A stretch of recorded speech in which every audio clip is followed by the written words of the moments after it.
하나님 말씀은 고린도전서 3장 1절로 15절 말씀입니다. 형제들아, 내가 신령한 자들을 대함과 같이 너희에게 말할 수 없어서 육신에 속한 자 곧 그리스도 안에서 어린 아이들을 대함과 같이 하노라.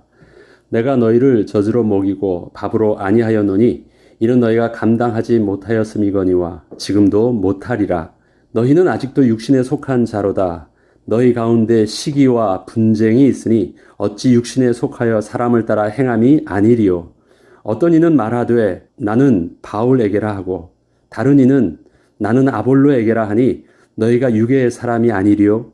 그런즉 아볼로는 무엇이며 바울은 무엇이냐. 그들은 주께서 각각 주신 대로 너희로 하여금 믿게 한 사역자들이니라. 나는 심었고 아볼로는 물을 주었으되 오직 하나님께서 자라나게 하셨나니 그런즉 심는 이나 물 주는 이는 아무것도 아니로되 오직 자라게 하시는 이는 하나님뿐이니라. 심는 이와 물 주는 이는 한 가지이나 각각 자기가 일한 대로 자기의 상을 받으리라. 우리는 하나님의 동역자들이요 너희는 하나님의 밭이요 하나님의 집이니라. 내게 주신 하나님의 은혜를 따라 내가 지혜로운 건축자와 같이 터를 닦아두매 다른 이가 그 위에 세우나 그러나 각각 어떻게 그 위에 세울까를 조심할지니라. 이 닦아둔 것 외에 능히 다른 터를 닦아둘 자가 없으니 이 터는 곧 예수 그리스도라. 만일 누구든지 금이나 은이나 보석이나 풀이나 짚으로 이 터 위에 세우면 각 사람의 공적이 나타날 터인데 그 날이 공적을 밝히리니 이는 불로 나타내고 그 불이 각 사람의 공적이 어떠한 것을 시험할 것임이라. 만일 누구든지 그 위에 세운 공적이 그대로 있으면 상을 받고 누구든지 그 공적이 불타면 해를 받으리니 그러나 자신은 구원을 받되 불 가운데서 받은 것 같으니라. 아멘. 오늘은 영에 속한 자가 되라는 제목으로 하나님의 말씀을 함께 나누고자 합니다. 바다에서 맨몸으로 해산물을 따는 해녀들에게는 선배 해녀가 후배 해녀들에게 가르치는 가장 중요한 것이 있다고 합니다. 그것은 자신의 숨을 계산하라는 것입니다.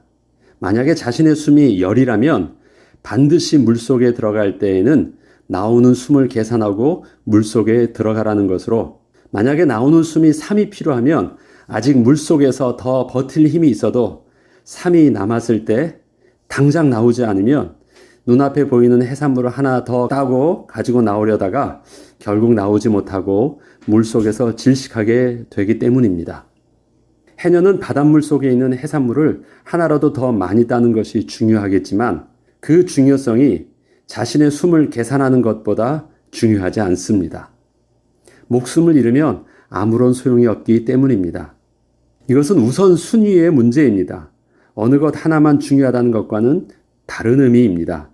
우선순위란 모든 것을 흙과 백의 논리로 보는 것이 아닙니다.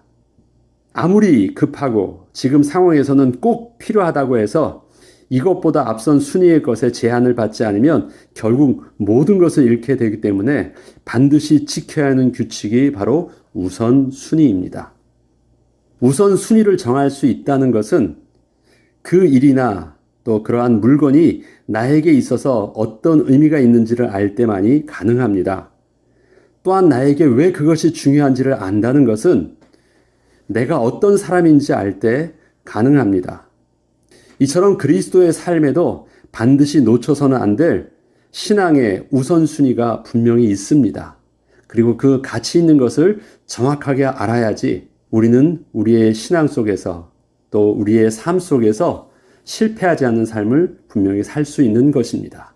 앞서 말씀드렸듯이 우선순위라는 것은 이것은 중요하고 이것은 필요 없다라는 것을 말하는 것이 아닙니다. 순서를 바꾸게 되면 다 잃게 되는 것입니다. 우리 삶의 육신적인 것 중요합니다. 영적인 것도 중요합니다. 그러나 어느 것이 더 먼저 되어야 되냐는 문제입니다. 그것은 바로 우리의 영혼이 잘됨 같이 우리의 범사가 잘되고 강건하는 그 비밀에 우선순위의 영적인 비밀들을 그리스도인들은 반드시 잊어서는 안 되는 것입니다. 오늘 바울이 우리에게 영에 속한 자가 되라고 말할 때는 가장 본질적인 비밀들을 알고 그 위에 우리의 신앙 위에 그 위에 세워져야 되는 우리의 삶의 또 신앙 생활의 비밀들이 어떠한 것인지를 제대로 보게 하고 있습니다. 바울은 고린도 교회를 향하여 편지를 쓰면서 어린 아이와 같다는 것을 육신에 속한 자와 같은 의미로 사용하고 있습니다. 당장의 눈에 보이는 대로만 생각하고 판단하며 그것만 중요시하며 자랑하고 있다는 것입니다. 전체를 볼 수 없고 자기 자신에게 진정으로 무엇이 중요하고 필요한 것인지 잘 모른다는 의미에서 사용을 하고 있는 것입니다. 그래서 오늘 본문에서 말하는 어린아이와 같다, 육에 속한 자와 같다라는 것은 바울이 말하고 있는 그 의미 안에서 우리가 제한을 두고 그렇게만 생각을 해야 되겠습니다. 바울은 고린도 교회 성도들에게 복음의 본질을 볼 수 있는 영적 지식과 영적인 눈이 열리기를 부탁하고 있습니다. 교회의 핵심에는 우리의 구주 되시는 예수 그리스도의 복음과 우리의 주인 되시는 하나님의 주권이 있음을 분명히 인식하도록 하고 있는 것입니다. 두 가지를 볼 수 있는 눈이 있어야 되는데 우리의 구세주 되신 예수 그리스도, 그 다음에 우리의 주인 되신 하나님의 주권, 하나님. 예수님이 계시고 하나님이 계신데 그 예수님은 나의 구주 되신 분이라는 것, 나에게 하나님을 고백하고 있는데 그 하나님은 나의 왕이시요 나의 주인이시라는 그 의미들을 잃지 않고 있는 것이 우리 신앙의 본질 속에서 가장 중요한 부분이라는 것입니다. 이 비밀들을 바울은 몇 가지 비유를 통해서 오늘 성도들에게 보게 하고 있습니다.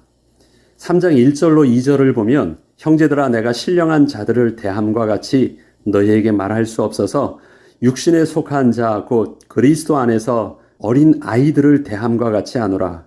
내가 너희를 젖으로 먹이고 밥으로 아니하였노니 이는 너희가 감당하지 못하였음이거니와 지금도 못하리라. 바울은 고린도 교회에 편지를 보내면서 고린도 교회의 성도들을 아직도 영적인 것을 보지 못하는 육신에 속한 자라고 표현하고 있습니다. 그런데 바울이 말하는 육신에 속한 자는 구원받지 못한 세상 사람들과 같은 자라는 의미에서 사용을 하고 있지는 않습니다.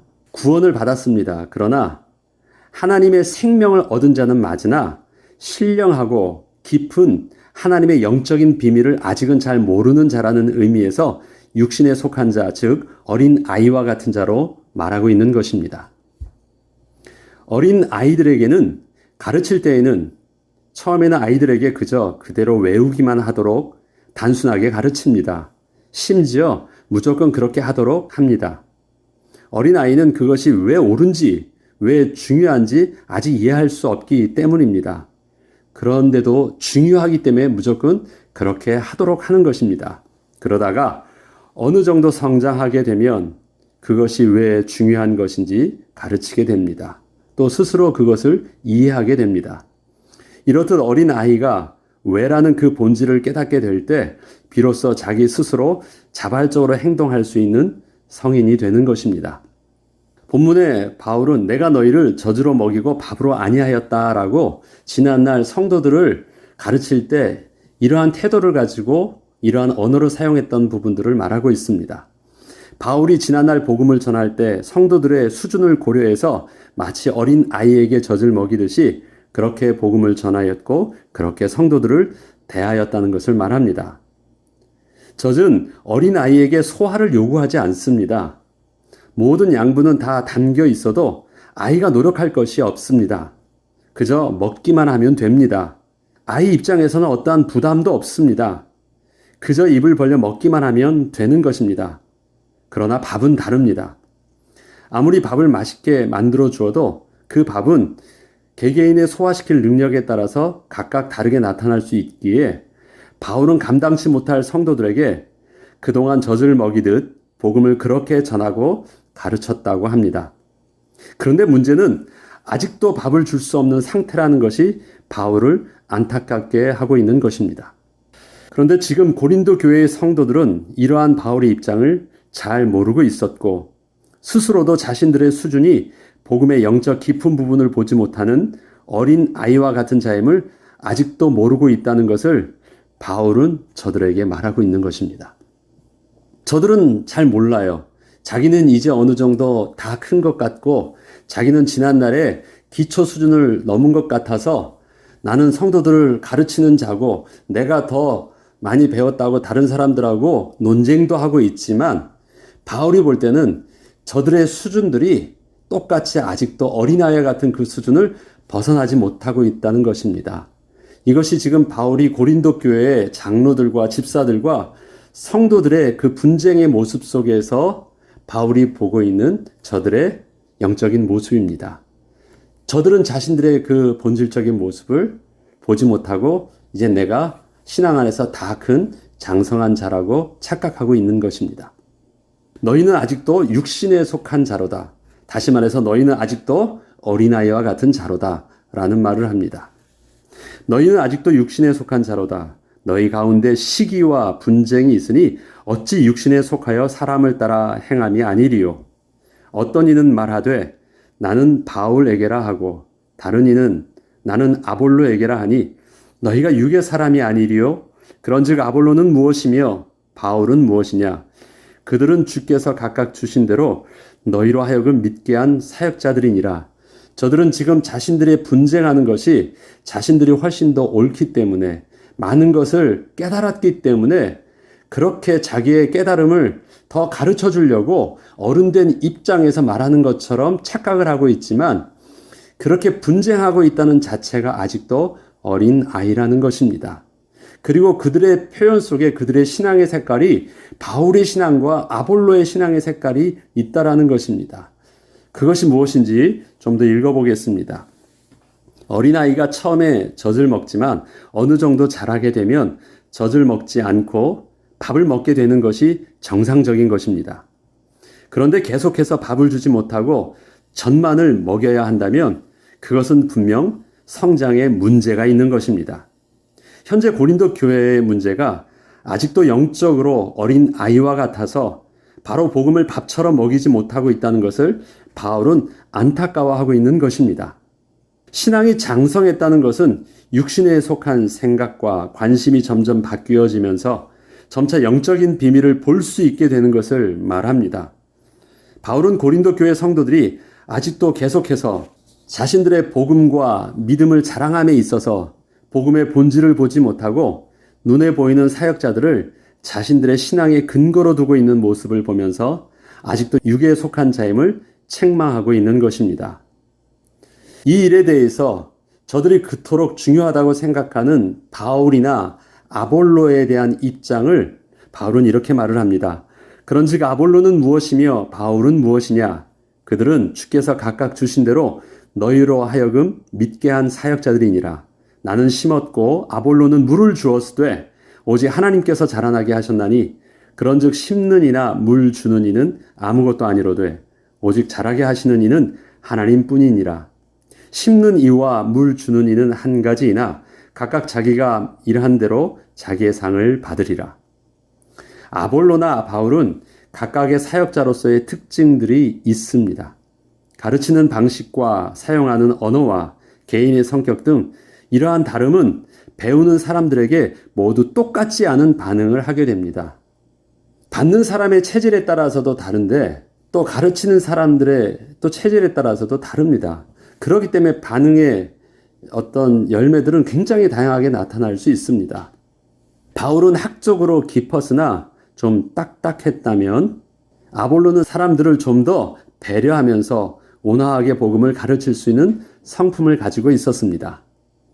그러나 이들의 서로 다른 성품은 전혀 복음의 본질을 건드린 것은 없었습니다. 누가 더 중요하고 누구의 복음이 진짜라고 서로 다툴 필요도 없는 부분이었습니다. 그것은 복음의 본질이 서로 같았기 때문입니다. 그런데 고린도 교회의 성도들이 서로 바울파와 아볼로파로 갈려서 싸우고 있다면 이것은 저들이 아직도 그 복음의 본질을 제대로 볼 수 있지 못하다는 것으로 아직도 스스로 신앙 안에서 설 수 없고 누군가 젖을 먹이듯 떠 먹여주지 않으면 제대로 신앙생활을 할 수 없다는 것을 증명하고 있는 것입니다. 포도원의 농부가 한 해 농사를 계획하고 그 스케줄을 따라 포도를 관리하면서 때가 되면 일꾼들을 불러 물을 주기도 하고 가지를 치기도 합니다. 또 거름을 주기도 합니다. 일꾼들은 능숙한 솜씨로 자신들에게 주어진 일들을 잘 감당하지만 그것은 주인의 지시와 명령에 따라서 그렇게 할 뿐입니다. 어느 누구도 일꾼들이 포도를 키웠다고 말하지 않습니다. 저들은 그저 필요에 따라서 주인의 손과 발이 되어준 것 뿐이었습니다. 시키는 대로 한 것 뿐입니다. 바울은 자신과 아볼로의 사역이 바로 그와 같았다고 합니다. 모든 하나님의 구원의 섭리 속에서 자신이나 아볼로는 그저 일꾼과 같이 하나님이 맡기셨던 그 일을 그 시간표에 성실하게 감당한 것 외에는 아무것도 없다고 말하면서 실제적인 열매의 주인은 바로 하나님이시라는 사실을 분명히 합니다.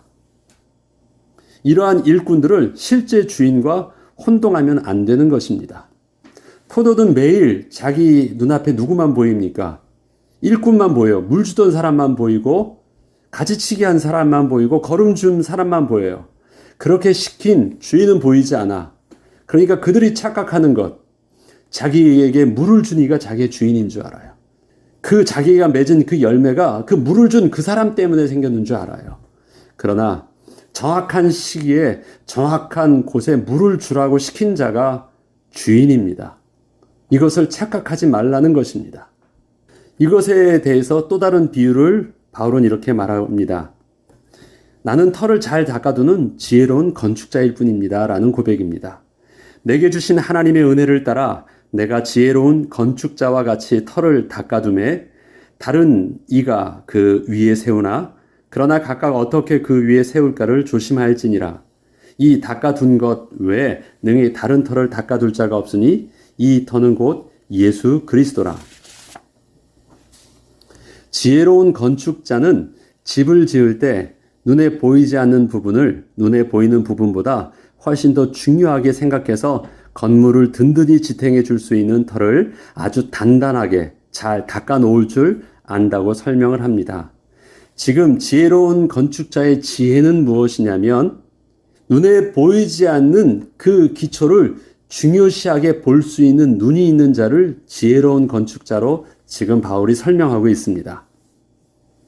건물의 외형뿐 아니라 그 속에 보이지 않는 부분도 잘 고려해서 건물을 설계할 수 있어야 진짜 건축가가 될 수 있다는 것입니다. 그런데 그 지혜로운 건축자에게 주인이 그저 터만을 닦으라 했기 때문에 사실 겉으로 봐서는 전혀 티가 나지도 않지만 묵묵하게 터를 잘 닦아둔다는 것입니다.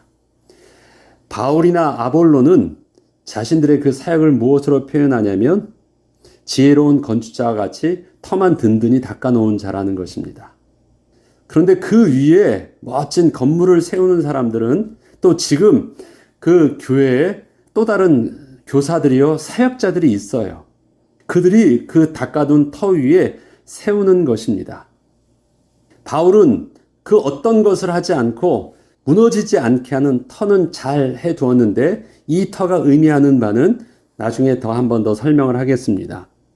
고린도 교회 성도들은 바울이나 아볼로가 바로 이렇게 지혜로운 건축자처럼 현재 건물을 보면 저들이 한 일이 아무것도 보이지 않고 그저 고린도 교회의 지도자들이나 성도들이 또 자신들이 열심을 다해서 해놓은 일만 보이는 것 같지만 그렇게 자신들이 이루어 놓은 일들이 그렇게 아름답게 세워줄 수 있는 것은 그 속에 먼저 저들이 수고했던 그 그리스도의 터가 든든히 닦여져 있었기 때문임을 잊어서는 안 되는 것이었습니다.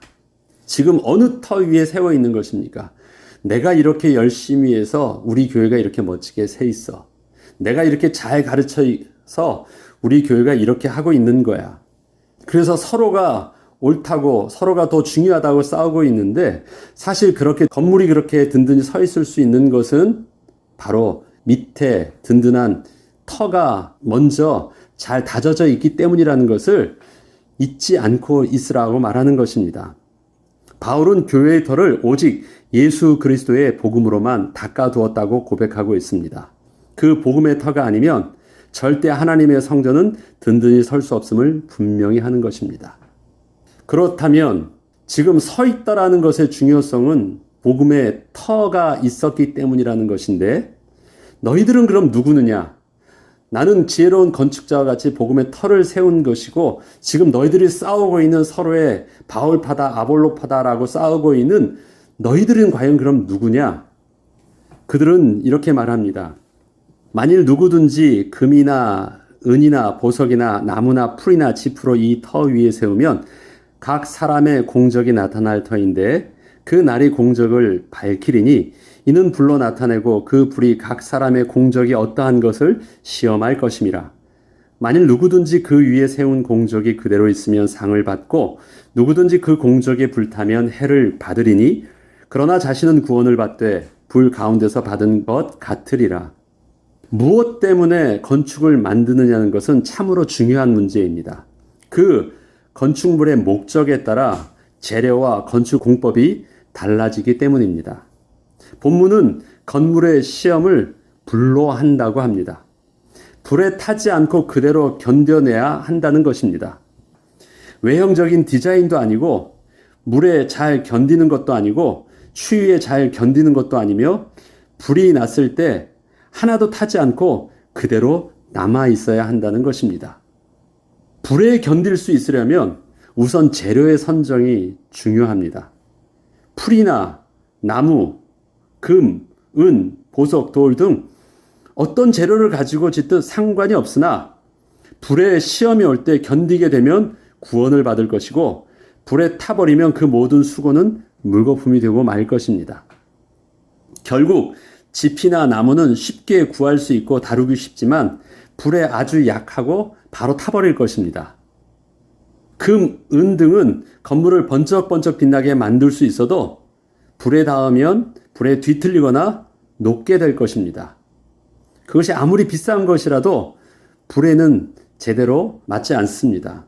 보석은 그 화려함이 그 어떤 것보다도 뛰어나고 번쩍거릴 수 있습니다만 그러한 것들도 다가오는 불을 막는 데는 아무런 소용이 없는 것입니다. 세상의 다른 가치 기준을 본다면 그것은 너무도 귀하고 가치 있는 것인 줄 모르지만 하나님께서 우리에게 가르쳐 주신 영적인 생명의 기준으로 본다면 그것은 아무런 쓸데가 없을 수 있다라는 것입니다. 어떤 기준을 가지고 그것을 선택합니까? 지금 성도들이 싸우고 있습니다. 세상의 가치 기준을 가지고 보니까 나는 금이야, 나는 보석이야, 나는 나무야, 나는 그 어떤 짚이야 풀이야 다 말을 하고 있습니다. 나는 이렇게 해서 더 효과적으로 만들 수 있고 나는 이렇게 해서 훨씬 더 값비싼 것으로 더 화려하게 빛나게 할 수 있어 라고 말들을 합니다. 그런데 그 중에서 그들이 다툼 속에서는 무엇을 보지 못합니까? 하나님께서 말씀해 주시는 영적인 가치 기준, 가장 소중한 가치 기준을 볼 수 없습니다.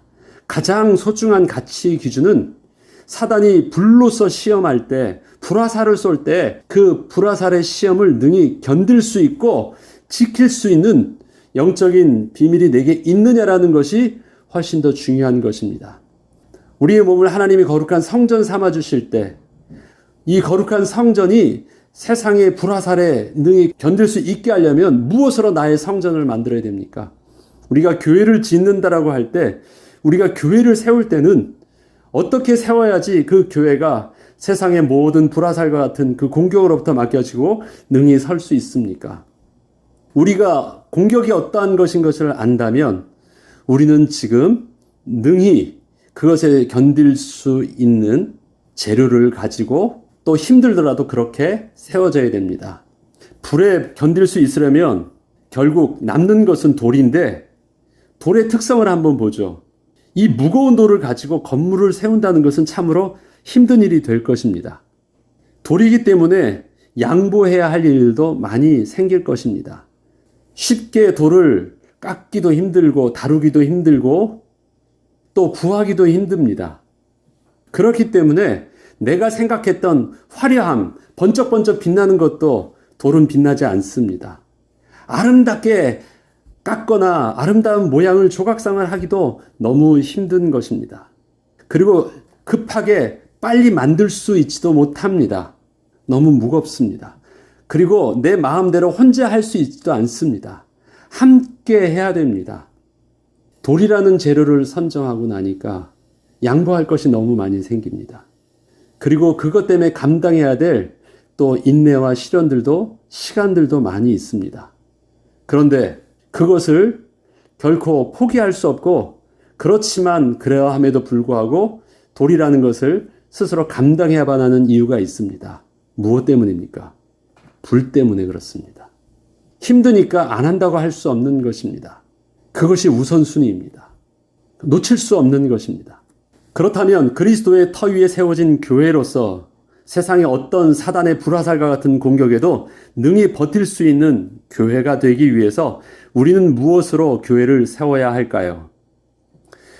오늘 읽지는 않았지만 3장 16절에는 너희가 하나님의 성전인 것과 하나님의 성령이 너희 안에 계신 것을 알지 못하느냐 이렇게 표현하고 있습니다.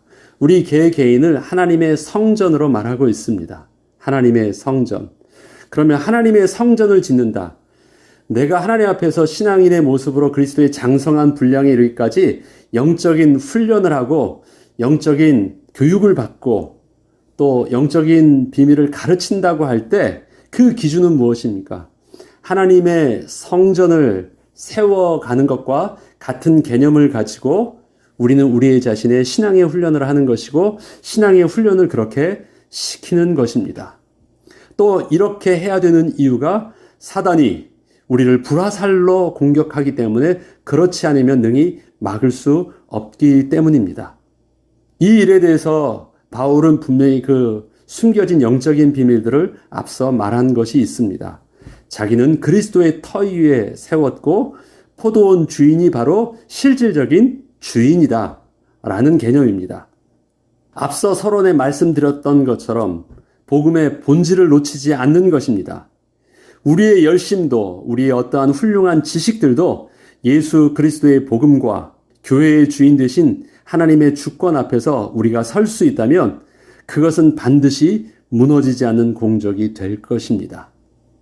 지금 저들이 싸우는 것을 잘 보죠. 그들의 고린도 교회가 우리의 교회가 교회되게 한 비밀들은 복음이 있다라는 것이에요. 그 다음에 하나님이 주인 되어진다는 것이에요.